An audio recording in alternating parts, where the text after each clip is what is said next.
start by cleaning up your life and your habits. You do have to start prioritizing and picking the ones that actually matter the most to you. You end up doing tons of those life-changing, cool things on your list. You don't have to see the whole path. You just have to take the first step. But listen to those things because they'll often lead down the road to outcomes way better than you anticipated. Hey there, this is Greg Denning. We want to reach as many people as possible and help as many families as possible with these conversations. And we want to keep this podcast ad-free forever. You can help us do that by subscribing on Spotify or Apple Podcasts or wherever you listen, your favorite platform, and on YouTube. And leave a quick review and share your favorite episodes with friends and family. It makes a big difference. Thank you for being a part of this very important movement.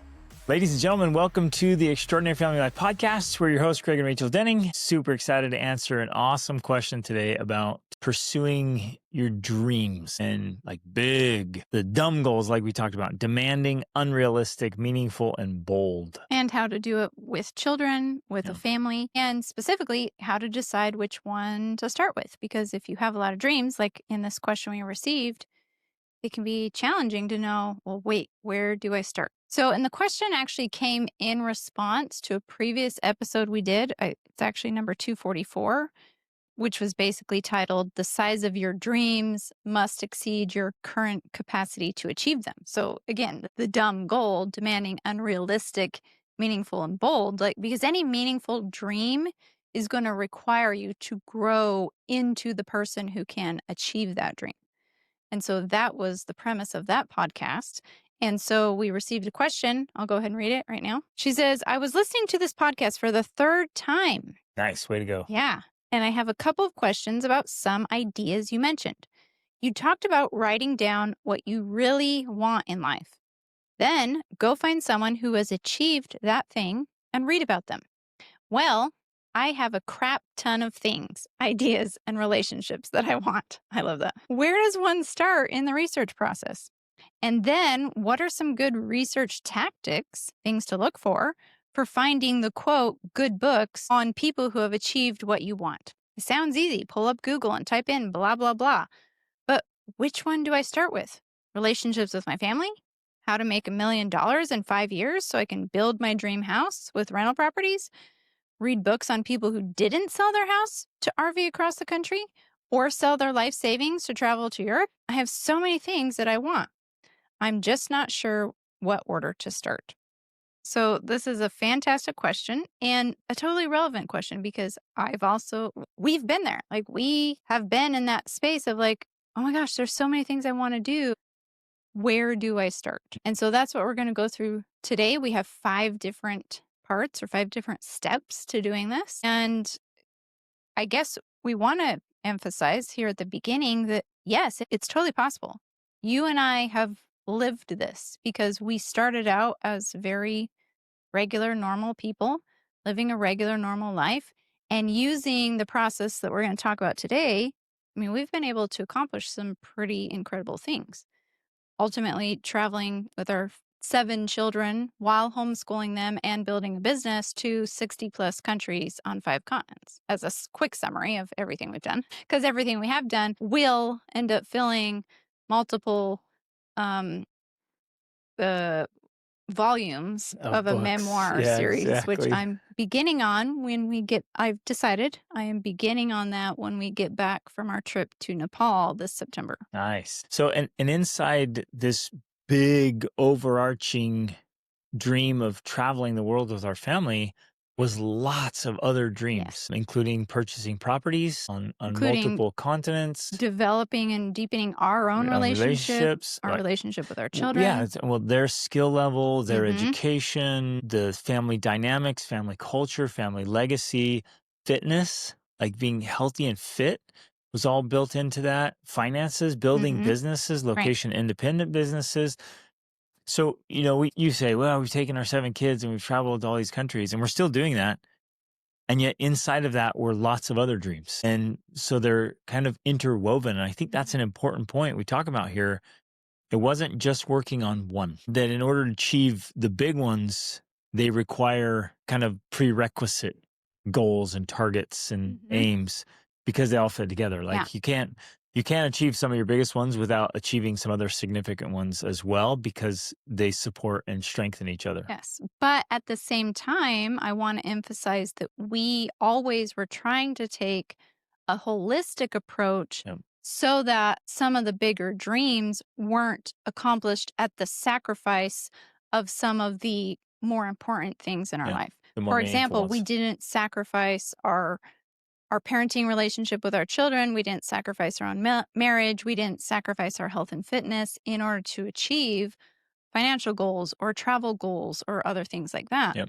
Now, there That's were sacrifices. crazy important. Very important. We have to, and so this, she even says this, she says, in the previous podcast, you say, write down what you really want. That's what we're talking about.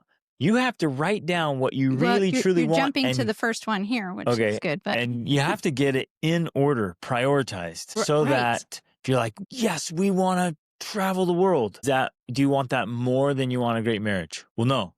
Okay, so then as we're traveling the world, the marriage takes priority. The relationship with kids takes priority. So can I still travel the world and have a phenomenal marriage? Absolutely. Yes. But you do it in a prioritized fashion. Well, and what I was going to say also is that there were things that had to be sacrificed, but we were very careful about paying attention to what we were sacrificing and what we were willing to sacrifice and what we were unwilling to sacrifice. So we didn't sacrifice the relationships. We didn't sacrifice the health and fitness, but we did sacrifice things like, I don't know, hanging out with friends on the weekend or going to all the social functions, or like there's a whole, we sacrificed putting our kids in gymnastics. You know what I mean? Like there were none of our kids played any official team sports. Well, that's not true. One daughter played volleyball, and right? Soccer. But that was small in comparison to the other things. Like we were willing to sacrifice those types of things because to us, deepening the relationships and travel and adventure were higher on the priority list. Yep. So as we get into this first one, there will be some contrarian dreams maybe. And you have to be aware of that. Like it takes really keen awareness to say, because even if she's like, I got a crap ton of dreams, which is awesome. Be ambitious, be driven, like let your mind go crazy. But then you have to realize, well, I want my child to be a world-class, I don't know, team sport, and they've got to be there all the time. And I want to travel as a family. Yeah, Not those are incompatible dreams because they won't work. I've heard people on Instagram even calling it like belonging to team sports is basically like a religion. It owns your life, it owns your family. And we always told that to our kids. You know, it's not that they never wanted to play team sports, but we explained to them what would be required. And because they were already involved in the other family dream of traveling, they weren't willing, and neither were we, to make that sacrifice of giving up the adventure and travel for that. So it's being aware of, yes, that there are going to be conflicting interests. You can't necessarily do everything. But if you pick, as you hinted at already, number one, write down all of the things, right? Write it all down. If that includes the team sports and everything else, great. Write it all down. But then you do have to start prioritizing and picking the ones that actually matter the most to you. You have to get clarity on those things. Now, you can have relationship goals. And in fact, you should have a goal for every important relationship in your life. You can have financial goals. You can have physical goals. You can have spiritual goals. You can have emotional, mental goals. Like it's good to have goals in each of those areas. So you should and could categorize them. And I say you can achieve goals in each of those areas. But outside of that, that's about probably all you can handle is achieving and doing well in 5 to 6 different areas. Well, and those should be, I would say, at least for us, this has been our experience. This is how we have achieved what we did. So it's mental, emotional, spiritual, social, physical, and financial. Yeah. And those 6. And we're always working on them all the time, no matter what we're doing. And we're always leveling up on them. Yeah. So those are never ever. So you have all these big, epic, awesome dreams. I want to own properties. I want to, she wants rental properties. She wants to buy the dream house. She wants to build a business that makes enough money to build a dream house. She wants this and that. Great, all that. But none of those core 6 are ever like dismissed or set aside. so that we can do something else. And that's where people get in trouble. They think, well, I'm going to pursue the most common way we see this is somebody pursuing like a financial goal. And they think, I'm going to make these sacrifices now so it'll pay off later. And so they sacrifice their relationships, their marriage, mental health, their emotional health, their physical health, their spiritual well-being. So like they sacrifice all these things thinking I'll get this thing. And so that all like crumbles and dies and falls apart. And then they have that target and they look back and like, wow, look at the wreckage. Yeah. And so at least for us, and this is the way we see it and this is the way we've done it, you don't sacrifice those core things. You do them in conjunction with the big goals and dreams. So in one answer to her question is, where do you start? Well, in some ways, and I don't want this to come across in a way that seems overwhelming, but in some ways you start with all of them because of the holistic approach that we take. We believe that's a wheel and all of those are spokes. And if you miss some of them, like you're already talking about, you fall flat in those areas and it ends up creating chaos. It ends up creating a mess down the road. Now, do you have to put the same amount of energy and effort and attention into all of them? No. You could pick a few that are the bigger goals that you spend more time and energy on, but you should not neglect the other things. Like you still need to work out. At least 5. And I'm even saying something like 5 minutes, right? You've got to maintain those habits. But 5 minutes won't get you in shape. It won't get you your targets. But if you're using something like the 2-minute rule from, Atomic Habits or something, that at least maintains a habit that makes it that much easier when you have more time to spend on that to just then add more time rather than re-establish a habit, if that makes sense. Yes, it does. And you are right. But in that framework. Today. That's a feminine framework right there. But today I'm feeling like, especially in the context of this, I want to achieve big dreams, then baby steps are for babies. And I want to say this with as much love, but as much frankness as possible. If you want to achieve big dreams, you cannot get there with baby steps. You're right as well. But what I want, the context and framework I want to have here is that I think for sure in the things you want to make big steps in, not baby steps, you put that energy into it. But on the other things, again, you're trying to maintain the wheel.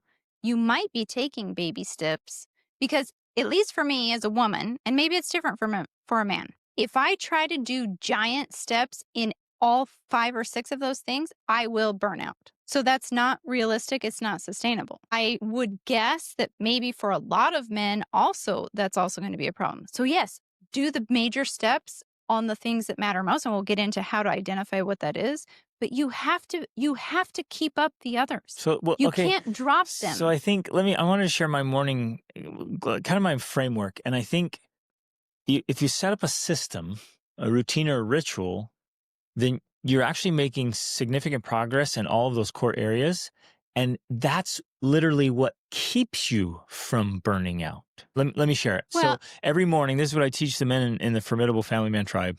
The target is to nourish and strengthen mind, body, and spirit every morning. Now, you're not going to be 100%, but you should be 90, 95%. So if every morning I get up and I strengthen and nourish my mind, my body, and my spirit, I've filled myself. I've refilled the well. I've recalibrated. I've reset. I'm ready to go. And so just by getting up and having a routine and ritual it's filling, it's rejuvenating, it's not exhausting. So doing those 3 things doesn't wear me down. It's like, I'm feeling overwhelmed. You're like, no, I feel fantastic because I'm doing the things I want to do. But I think what you're doing is actually, what you just explained is illustrating what I'm trying to talk about, because to me, that's maintenance. That's maintaining those things where if I had a major goal, say I wanted to lose 100 pounds, I'm not going to be in maintenance mode for mind, body, and spirit. I'm going to be in go mode. And that's different to me than just maintaining a certain level of wellness, right? Do you see the difference? Yes, but I'm not sure. I guess I have a different approach. If I had a major spiritual goal, like this is a goal, I kind of have, that I want to, and this kind of geeks out a lot in the new age stuff, like I want to raise my consciousness level, right? From the David Hawkins' map of consciousness. Well, really what that would take is probably at least an hour of meditating every day. Well, with my lifestyle, I can't do that. I'm not going to do that because I have so many other roles and obligations and goals I'm pursuing.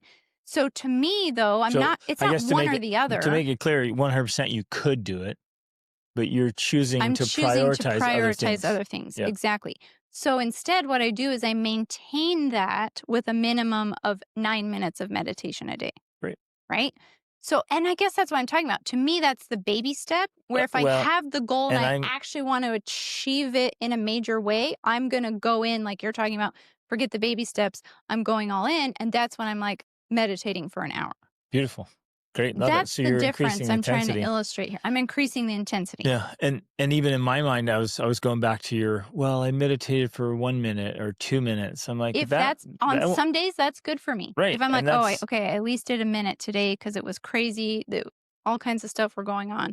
That minute right. counts. Now, But you ideally, can't it's do it better every to do day more. because it's too many baby steps. But even 9 minutes is getting you there. And so, and I guess I want to make this distinction because people think, oh, man, you have to work out for like 2 hours every day. And like, no, you don't. 30 minutes.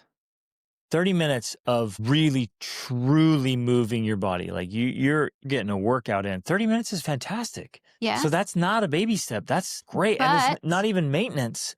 Like you can get in fantastic shape yes, by doing your but 30 minutes. you remember because you're married to this person that's like this, 30 minutes of working out, I can do that now. But when we first got married, there was no way I wanted to, nor could I do 30 minutes of working out.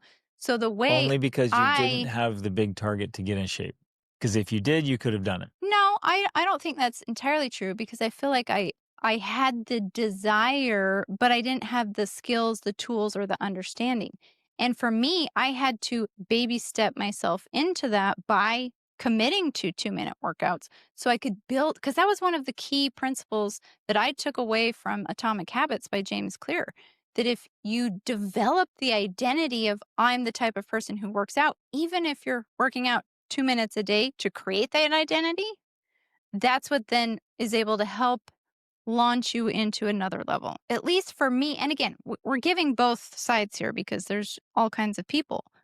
At least for me, I have to have that sort of framework available to me so that especially if I'm pursuing with tons of energy one specific goal, say a financial goal, I'm not going to drop the exercise one. I'm going to at least do a 2 minutes or a 10 minutes or a 15 minutes and, and working up to like a 30-minute workout. Great.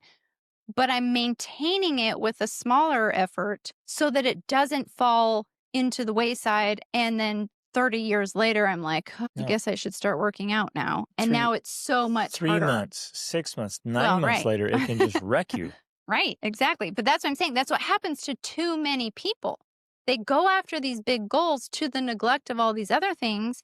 And then it's that much harder to fix, to recover, to get into doing this thing they should have been doing all along. So that's why I want this framework here as we start out to understand, yeah, ultimately you should be pursuing all of them at the same time, simultaneously.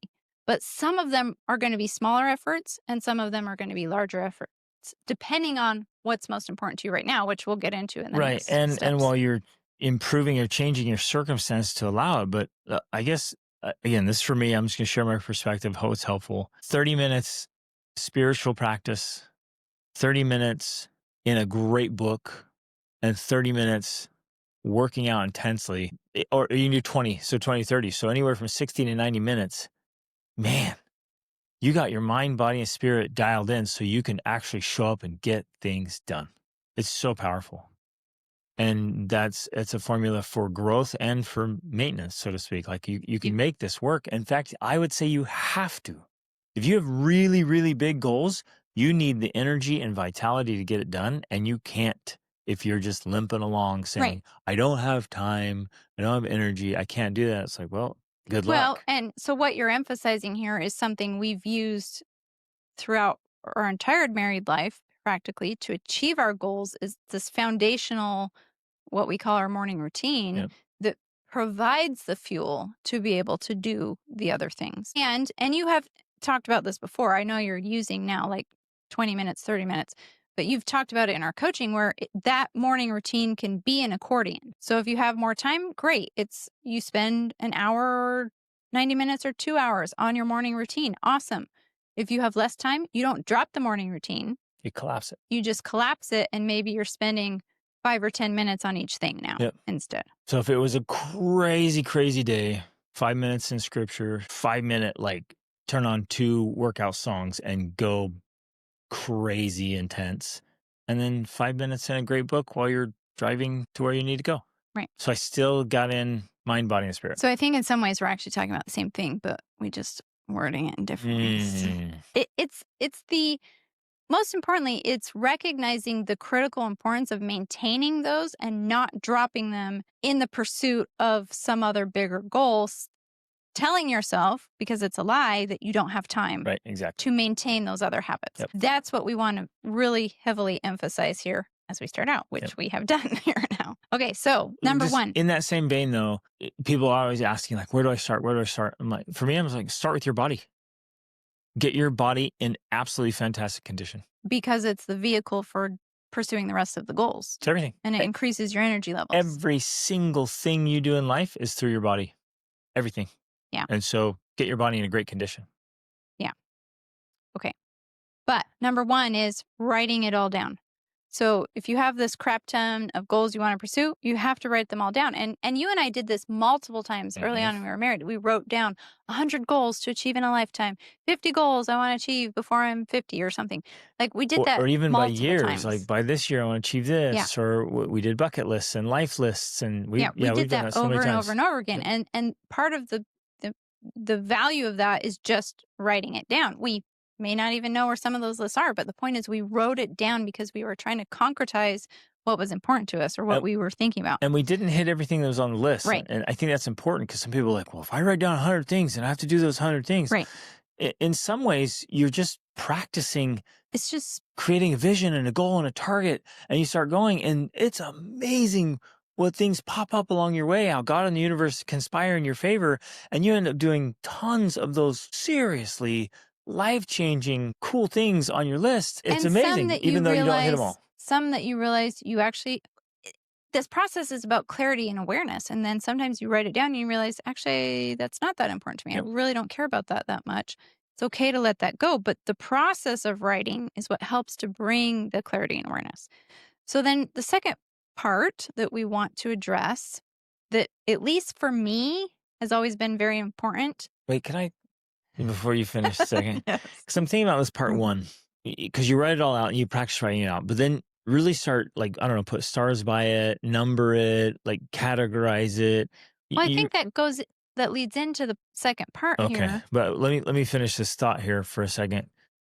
Because what I started realizing is I want to get my pilot's license. I still do. And I want to get, certified skydiver. And I still do. So then you start doing it and it's like, okay, that is so cool. And I love it. I really do love it.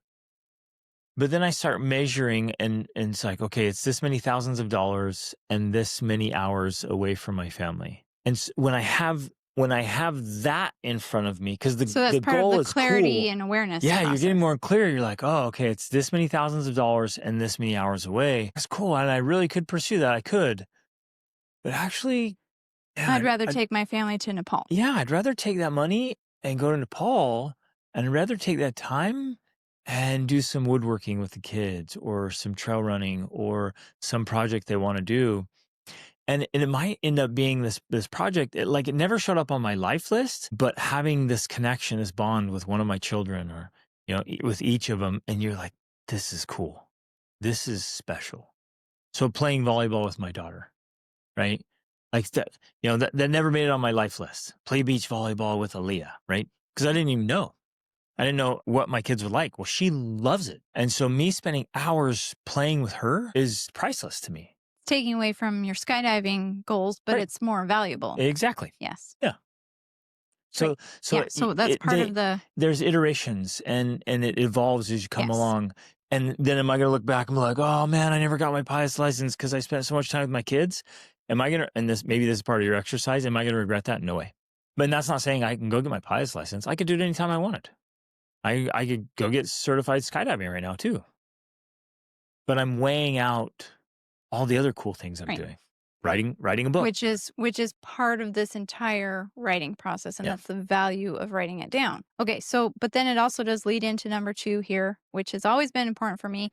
I'm interested to hear, I think it's been important to you as well, but it's the role of paying attention to your intuition and certain, I'm going to call them signs that show up in your life.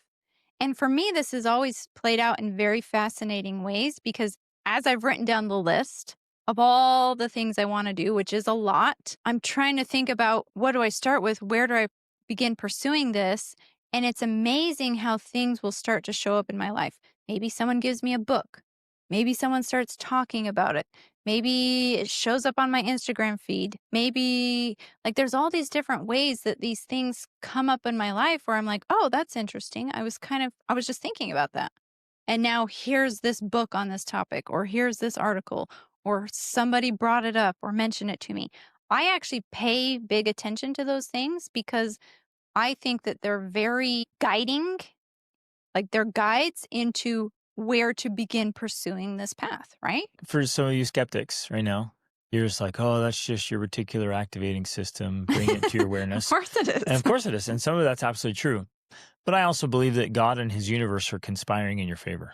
I really do. Yeah. And I believe you send out an energy and you get it back. And as we're pursuing things, yeah, there'll be divine coincidences. Serendipity. Yeah, serendipity for sure. Like the Yeah, favorite definition synchronicities. of serendipity is like when you're chasing something good and out of nowhere something even better pops up. And Yeah. that has happened so many times to us as we've been out living and pursuing great things. Even better things, usually things we were not aware of, come into our reality. And we're like, Yeah. whoa, we didn't know this was even possible. We didn't know it existed. And because we were out pursuing one thing, this came into our path. Now we're taking that opportunity. And it's part of this process is not like leading you to the next destination per se, but it's giving you these little mile markers or milestones or like here breadcrumbs on the path, right? And so I pay attention to those and I pursue them like, oh, and sometimes it's as simple as like I'm on Amazon looking up something else and this book just somehow jumps out at me like, oh, that's interesting. And so I get it and I order it and I read it, right? It's just little things like that that I pay attention to because when I do, I find that it takes me down the paths I want to go that lead me to even better places than I had originally managed. Often Imagine. offering you knowledge and skills Yes, that you realize you exactly. didn't know you need, but then you realize, oh, I needed Right. this. I needed this in my journey. Exactly. It's beautiful. Well, when you're talking about this, it just reminds me of when we lived in Guatemala years ago. And I like to tell this story because at the time it was something that bothered me. We were living in Guatemala. We were actually broke. We had 5 kids.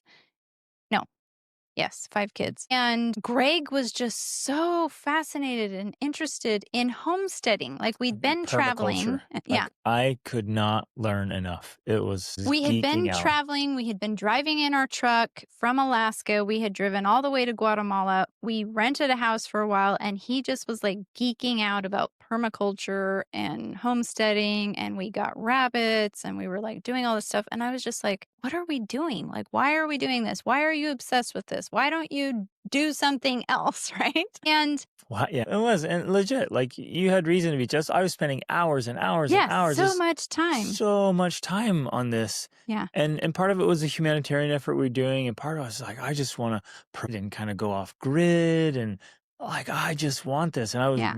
it called to me. It spoke to my soul and made my soul sing. Exactly. I loved it. Yeah. So at the time, I was a little bit annoyed with it, even though I found that it was interesting and all that, but I just thought there was better ways to spend our time.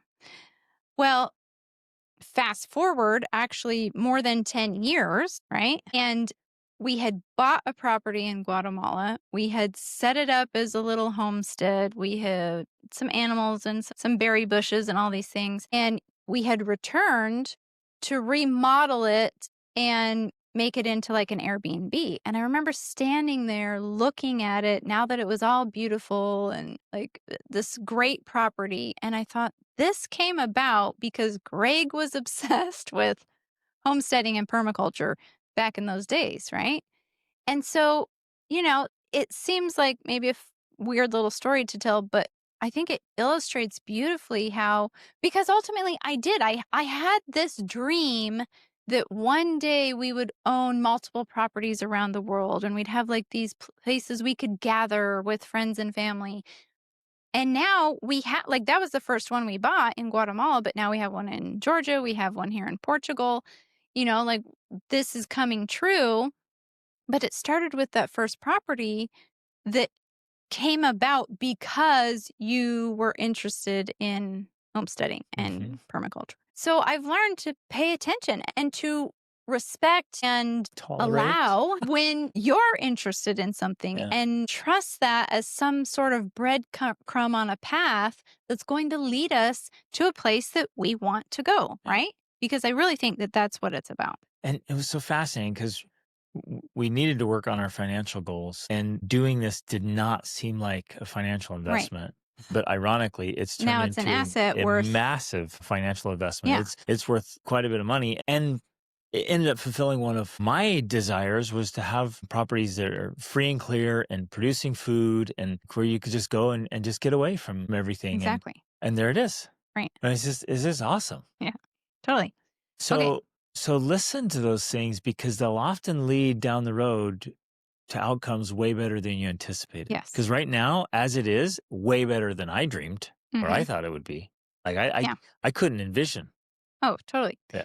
And in some ways, so the third part here or step is very much connected to the previous one, but I think there is some differentiation here, and it's following your interests. So it's following your intuition and paying attention to signs, but then also following your interests, which is definitely what played in with that story I just told. Like, you somehow were interested in permaculture. And so following that interest led to that outcome. But Jordan Peterson likes to talk about how, we all act as and believe and behave as if our future potential is a thing that exists. Like, we discuss it that way. We talk about it like, you have potential.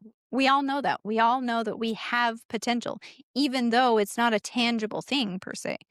But he believes, and I believe as well, that our interests, like, the interest you had in permaculture, is a guidepost, or again, I guess another breadcrumb to fulfilling our potential. Or maybe some kind of beacon. Yeah, a beacon. Exactly. No, I like that word. And I like, for me, I feel like many of them are divinely implanted. I feel Yes. like God gives us desires to lead us to our mission, our purpose, our Yeah. passion, some kind of contribution or fulfillment.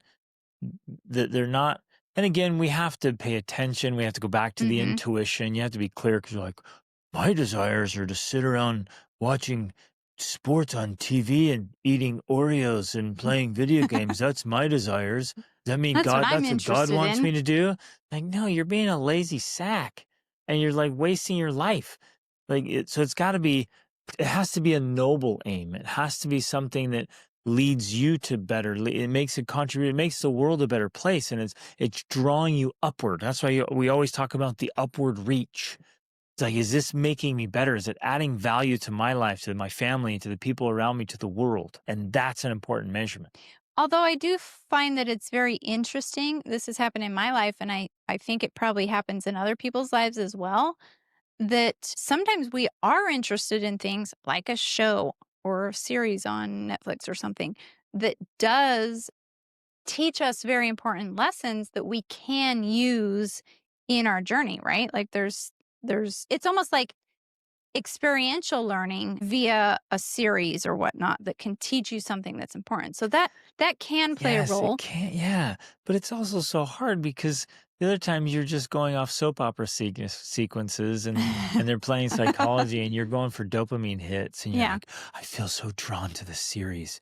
It's like, yeah, you're just addicted to Right. the dopamine hits you're getting Yes. from what's going to happen next. Oh my goodness. And she did this and he said that. And it's like, no, that's not. So it's hard to distinguish that, Right. To because a genuine interest some movies will change your versus, life, and some of them will waste your life. And Right. some books will change your life and some books will waste your life. Mm-hmm. And some experiences will change your life and some will just are a waste of time. And I think that's where the intuition comes in and the awareness, because as you evaluate, like, okay, having watched that show or done this thing that I felt like I was interested in, what value did I get from it? Mhm. What did it teach me? What lesson did I learn? Because ultimately, I think that's part of the journey that's required. Because again, achieving a goal that's beyond your current capacity requires you to become more capable.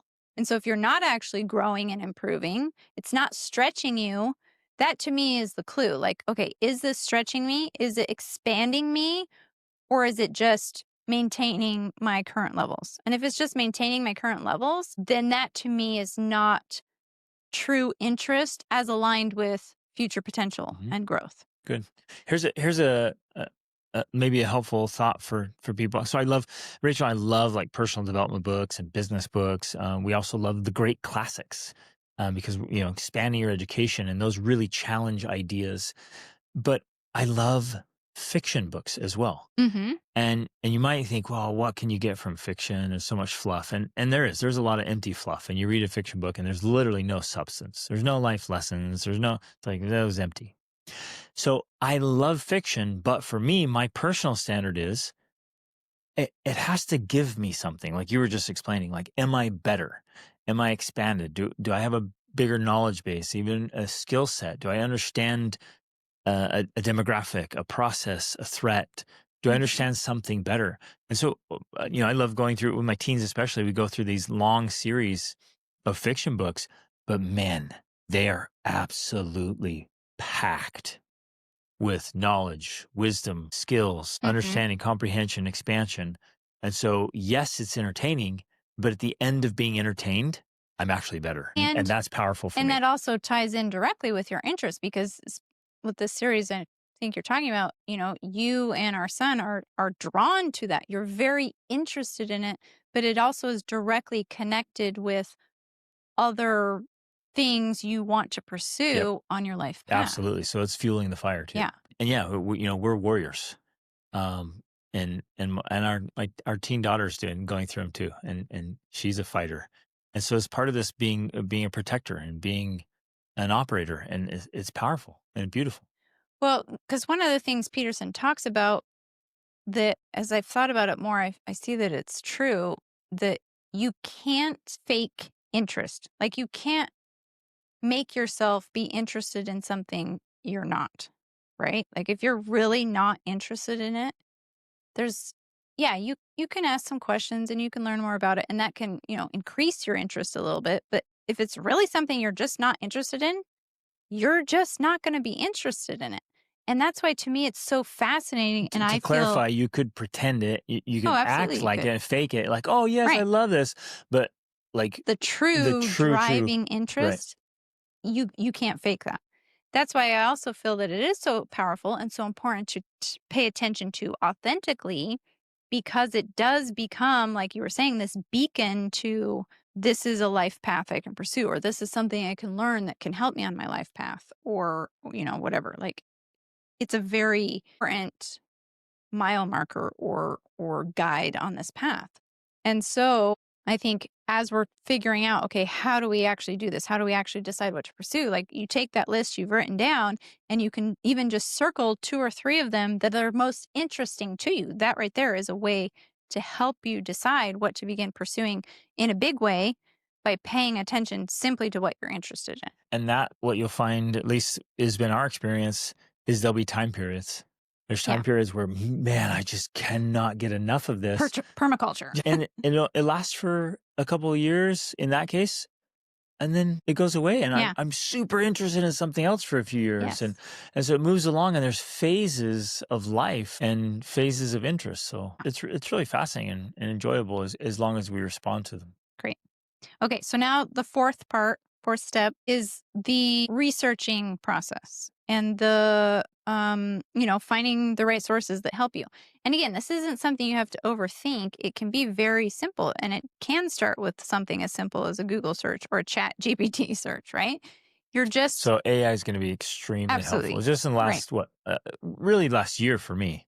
AI has become so powerful and such a great resource for research. Where Yeah. before it was very, even Google was not near what AI is. Absolutely.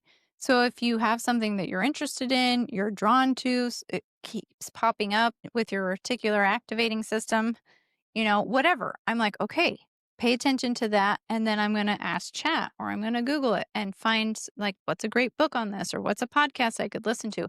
Like, it doesn't have to be a huge thing. It's just like you want these little crumbs, these little tidbits that are going to move you forward to the next step. Like you're just taking small steps on this journey. And I feel like for a lot of us, we think, well, I have to have a whole business plan mapped out. I have to have everything planned perfectly before I can move forward. And for us, we've never taken that approach. In fact, I'm laughing now because just this morning, we have these German friends that come over in the morning to work out with us. And you were still in the gym, but I was inside with them talking. And they were telling me about her parents' farm in Germany. And I was telling them about all the animals we lost when we first started out because we didn't know anything about farming. And he was like, well, didn't you like do a bunch of research or figure things out? I'm like, no, we never do things that way. I'm like, basically, Greg came home with animals. I'm like, we bought sheep. We didn't even have a fence. And he was like, what? I'm like, yeah, we had no fence for sheep when we first got them. And as I was thinking about it later, in some ways, especially to a German, it just sounds crazy. Like, how could you just do that? Right. But I realized that and let's use this as like a parable, when you live that way, which I will accredit to you mostly, it forces you to learn things and figure out things that otherwise it would be so easy to put on the back burner. Yep. And you collapse time with intensity. Right. There's intensity there because you're like, the sheep are running all over. We have to contain them. Let's learn how to build a fence. And so obviously there's mistakes that could have been prevented. Right. At least for us, the ready, fire, aim approach has enabled us to do way more than we otherwise would have. And then most people will ever experience. I mean, we feel like we lived multiple lifetimes. Right. Because we're willing to do that. So yeah, is there a cost to the speed and intensity? In animal life? 100%. Yes. Well, and mistakes. We make mistakes and we lose money and yeah, but the learning process is crazy fast. It's true. Right. Because it's necessary, because it's required. It's like you can't ignore it. You have to learn about it. You have to do something about it. And otherwise, because if we waited to do things the way I think they should be done all the time, like, well, let's wait until we have everything in place, we'd probably still be learning about it and talking about it and planning and for it. We wouldn't get to it and you're like, oh, well, we're busy. And so not going to get that fence put up. And so we'd wait like many people do for years. Yeah. They're waiting and waiting and waiting, always waiting to live. And I'm like, no, I'm going to live now. Right. And is it going to cost me some extra money and some mistakes? And but and we're sometimes be live. Annoying because you're trying to do something annoying. and now the sheep are out again. I'm trying to figure it out. And but it definitely collapses time. It's been awesome. Yeah. So that is one approach, is that you literally just start moving forward. You don't have to wait till you have all the answers. You just start taking the next step. Like, okay, if I was going to do this, what would I do? And what would I do next? And what would I do next? And you start taking those steps. But of course, you can also do lots of learning about it, because sometimes you don't even have the option of taking a step. All you can do is learn about what the steps would be, right? And so that you watch documentaries, you read books, you listen to podcasts, you ask people. This is it's where just getting as much information as possible. Yeah, exactly. Biographies, autobiographies, even fictional books. I can think of great fictional books right now. I'm like, yeah, that character is just the epitome of who I want to be and how I want to live life and do life. And then and this one's so important. So if you have just kind of been idly listening, like listen up right now. Pay attention to the big mistakes, the irreparable mistakes that people make, and what I call the poor exchange rate, what they end up sacrificing to get what they want. Because you'll often hear somebody pursuing greatness in one area and behind the scenes, and they may not even talk about it, but it leaves this just trail of tears and sorrow and misery and it's just their life is wrecking lives and relationships. And so you might look at them and think, wow, look, they're so rich and so famous. Like, hold up. They're full on drug addicts, but they're hiding that just to sustain their horrible habits. They destroyed all their relationships.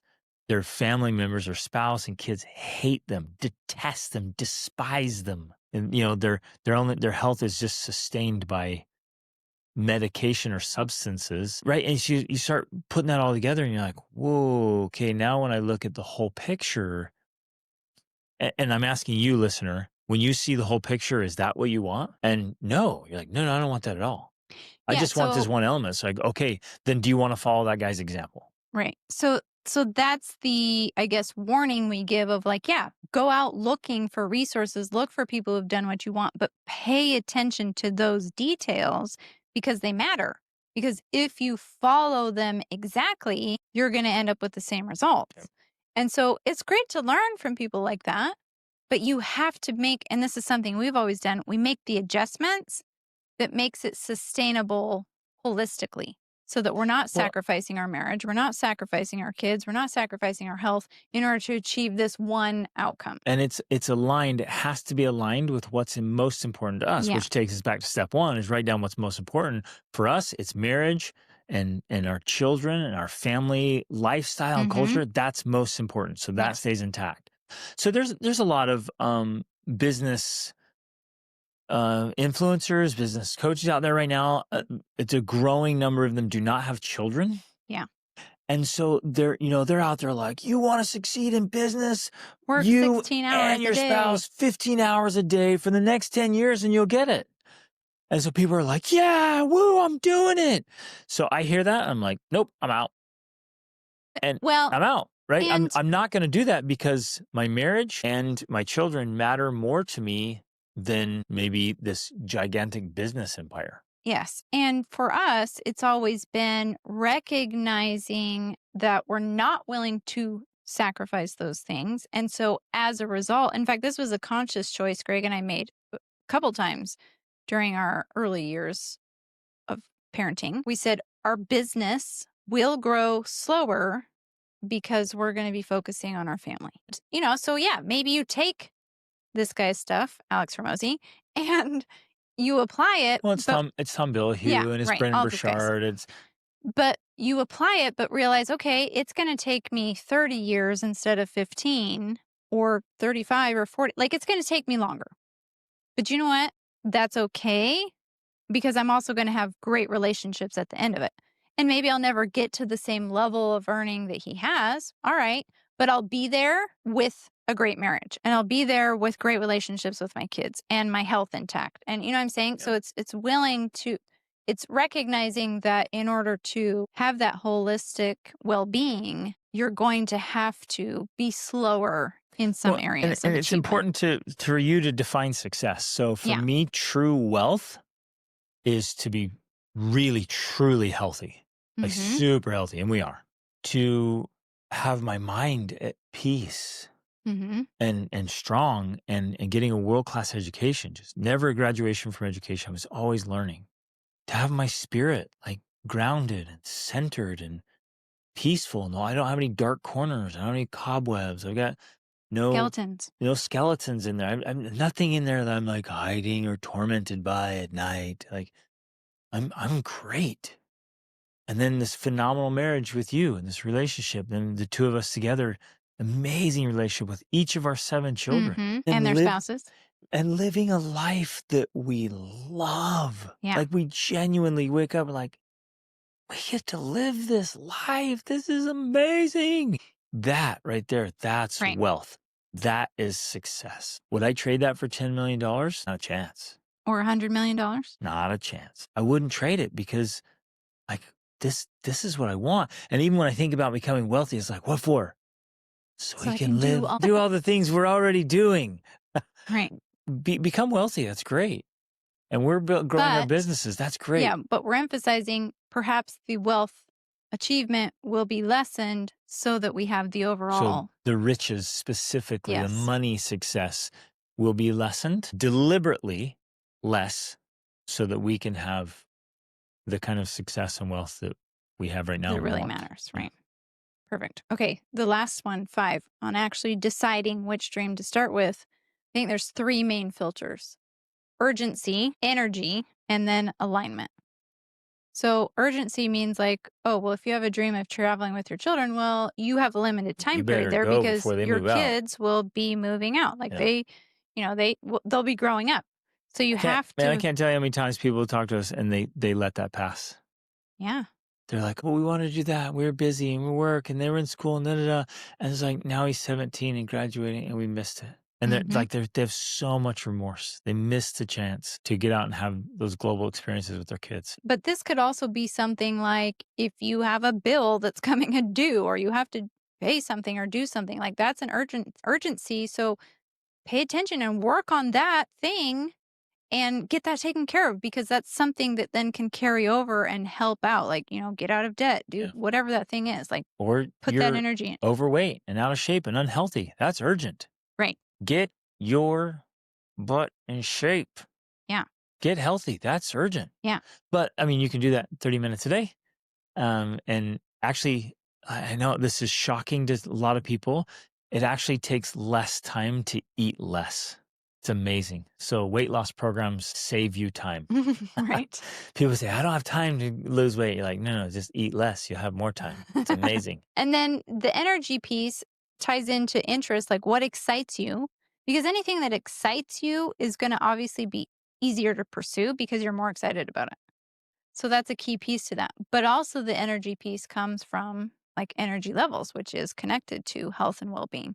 If you're finding like you're chronically undermotivated or lacking energy, a lot of times that's really connected to food, sleep, and exercise. And people don't realize that. But if you get those things right, then you just have more energy and it's easier to do more and to accomplish more because you're more energized and motivated.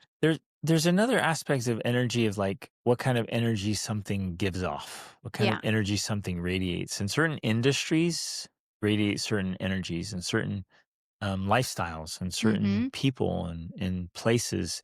So that's another aspect of this energy piece of Yeah. like pay attention to that. What spirit does it have? What energy does it uh, generate or radiate? And sometimes you get into an interest or a path, and you're like, "What's the energy here?" It's like it's pretty toxic. It's or it's blah. Or you get in, you're like, "Oh, I love doing this thing," and you get in, you're like, "Man, everybody in here is like Miserable. we're going nowhere in Or doing life." drugs. Yeah, and they're like this is Well, really off. it's very interesting too. I want to mention this because, at least in my life, this has played a role. Is that sometimes, because we could follow an interest into a path like that and then be like, man, that was wrong. I guess my interest was wrong. At least for me, sometimes that happens intentionally. So I know I don't want to follow that path, Mhm. or that's what I don't want. Like it still brings more clarity to my life because I'm like, I went down that and realized I do not want it. So now I have more clarity to pursue what I do want. So Beautiful. it doesn't mean that your interest was wrong or your intuition was wrong. It just means it was teaching you a very important lesson. Okay. So finally, the alignment. And that just means like which dream, if you achieved it, would make the other dreams easier. Now, obviously, for a lot of people, that's often finances sometimes. Like if I increased my finances, that would make it easier for me to achieve other dreams. A It dream seems house or this or that or travel. which is true, but then you step back and you're like, wait a minute, to get the finances, I have to Yes. do this much, say, work. Does that align with my family goals? Well, Actually, no, it doesn't. okay. So there's that aspect of it to measure. I was thinking you were going to say, which is also true, that sometimes we're like, okay, if I work on this goal, say it's finances, you begin to realize that, well, I can't do that until I learn this skill Mm. or until I get in better health or until I deal with this issue with my wife. You know what I mean? Mhm. It also helps to clear or bring awareness to some of those other issues too. And then you realize, well, yeah, first you had a client once and she hired you to help grow her business. And as soon as you began coaching her, you realized she couldn't take off with her business because her runway was literally cluttered and covered with 10,000 things that were standing in the way. And so, but that's also a very valuable part of this journey. Like, I want you to know that that's a part of it. That is what it is. The obstacle is the way. And so when you think, I want to pursue this thing, and then you're like, oh, I can't move forward because I have this problem, then that's your I first have this step. mess. So that's part the of the first step. That's part of the answer Yeah, to the question. It's like, exactly. where do I start? Well, start pursuing your dreams. And what's the first obstacle you run Exactly. into? That's where you start. That's where you start get working. rid of that thing. Right. Yeah. Because you have to clear the runway if you want to be able to take off. And the only way to do that is to begin moving forward and seeing what's on the runway and then clearing it step by step. Exactly. Yeah. And so many good people are just so disorganized and cluttered and chaotic, and they've nasty tempers and emotional flatulence and horrible stinking habits, staying up late and sleeping in and spending all this time scrolling mindlessly or whatever, entertaining themselves to death. And they're sitting there saying, where should I start? Well, start by cleaning up your life and your habits. Get rid of all the garbage, like in media and food. And I mean, clear out your life until it's just good and clean and organized. Man, watch how capable you become, how much bandwidth that clears up, how much clarity and insight and inspiration and motivation. It's amazing. So that's where you start. Right. Get your life in order. And just as we wrap up here, kind of the takeaway, one quote that really spoke to me early on in our pursuit of dreams was from, I think it was from Martin Luther King. You can remind me. It's like, you don't have to, and I'm paraphrasing because I don't remember exactly, but you don't have to see the whole path. You just have to take the first step. And that step is often into the darkness. I'm totally butchering this quote, but that was the gist of it. Like, you're not going to see everything. You're not going to see every step. You're not going to have everything perfectly lined out for you. And in fact, very often you're going to be taking that first step forward into darkness. Yeah. But as you take those steps, it's amazing how the light begins to come and shine away, and doors begin to open, pathways that you never even imagined. You could never see them because you're way back here and you can't see what's up ahead. But as you move forward, you're like, oh my gosh, there's this whole other path over here that I didn't even know existed. That's exactly what I want. But you only found it because you began moving forward. And so you don't have to have everything figured out. You just start taking those steps, and it's going to reveal to you what's standing in the way, what's blocking your runway, what's, what other opportunities are available to you, but that only happens with forward motion. That was hard for us in the beginning, and I know it's hard for a lot of people. And we wanted to know all the answers. Yeah. We wanted to know the how. Right. And because we're like, why would I step forward? I don't know how this is going to work out. Yeah. That's the point we're trying to make. You often don't know how until you take a few steps forward and you can finally see around the corner. Right. But those steps forward are terrifying. I don't even know what I'm doing. And you just start moving towards it. And it's not until you get up there, you're like, oh, there's a path right here. That's easy. Somebody else made a path. I got this. But you can't see the path. You're just looking like, I'm lost. Help. Somebody show me the way. And I don't know. I'm just, in life, there's not that many very clear, easy paths. You just have to start stepping into it, and then you find the paths. You find the formula. You find the common denominators. You find the stepping stones. You're like, oh, I can do this. I think that was one of the hardest things for me, I remember, is that I wanted to know how. Like, I needed to know exactly how it was going to work. And it took a lot of faith for me. I feel like I still struggle with it too, actually, in some ways. I'm so much better than I used to be, but I began to realize that you can't. In fact, if you wait for the how, you will never achieve it. You have to move forward first, and then the how is revealed along the way. And sometimes it's even part of the how. Like, oh, okay, yeah, here's this little piece that's going to make that happen. Great. Okay, keep going. Oh, here's the next piece, right? And so it's this revelatory process as you're moving forward that will never come if you just sit still waiting, like, I need to know how before I can move forward. It doesn't work like that. So get excited. Write down your dreams. Write down your crap ton of dreams. Fuel those dreams. Think about them. Put up vision boards. Circle 1 to 3 of them that spark the most interest to you. And work on the like the first step, if you had to say, well, which one first? Like, which one will allow the others? Which one will inspire the others? Which one is the most important? It can never be neglected. Just start on those. And then if you start on that and you realize there's a bunch of stuff in your way, okay, now put your attention on getting that stuff out of the way. Now you got your work cut out for you. And always, always, always, this has been one of our secret weapons. We are always learning. Every day we are learning. We are reading, listening to podcasts. Like, we are just constantly learning, and it's expanding our minds every day. And so it feels like we have this unfair advantage. And it's not unfair because anybody can read, but they don't. And so learning gives you that advantage. And especially as we close by emphasizing where we started, that in order to achieve those dreams that are beyond your reach, you literally have to become a new person. You have to become the person who's capable of achieving that dream. And that's where the real value lies, is who you become. Exactly. Love you guys. Chase your dreams and share them with us. Reach upward.